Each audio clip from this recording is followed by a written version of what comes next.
السلام عليكم. كلاسيكو شمال افريقيا ما بين المنتخب المغربي والمنتخب الجزائري. كلاسيكو ديال شمال افريقيا كيكون من احسن كلاسيكويات تقريبا في العالم. يعني كتعرفوا الحساسيه ما بين المغرب وما بين الجزائر، لا كرويا ولا سياسيا ولا ثقافيا ولا اي حاجه. المغرب كيبغي يفوز والجزائر كتبغي تفوز، والتيران هو الحكم، الملعب هو الحكم.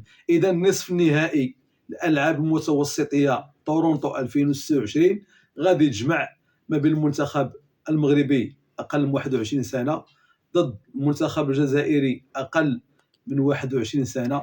كنتمناو يكونوا الاعمار صحيحه، ما يكونوش مزورين، لان عارفين العالم الافريقي كي داير، العالم مستنقعات ما شاء الله. اذا قلنا غادي يكون نصف نهائي في مدينه طورونتو، مدينه عفوا ايطاليه، يعني في 2026. وغتكون المقابله يوم الجمعه 28 غشت في التوقيت مع الثامنه ديالنا حنا ديال المغرب، يعني 8 ديال المغرب.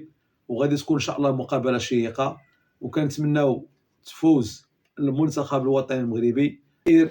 كتدخل كره، كتدخل سياسه، وكيدخلوا قنوات، وكيدخلوا المؤثرين واصحاب الصفحات واصحاب قنوات في اليوتيوب، كلهم كيديروا ما عليهم، كلهم كيهزوا من القيمه ديال ديك المقابله، وكتكون تشويقيه بغض النظر على الامكانيات ديال اللاعبين بجوج. ولكن كتكون قبل المقابله كما كنقولوا الطرح سخون. على اي ان غدا لا نظيره الى قريب. كنتمناو ان شاء الله الرحمن الرحيم نفوزوا عليهم ونتاهلوا النهائي، وتكون عندنا بصمه نهائيه. وتحياتي لكم المشاهدين الكرام، وتحياتي للجميع، والسلام عليكم ورحمه الله تعالى وبركاته.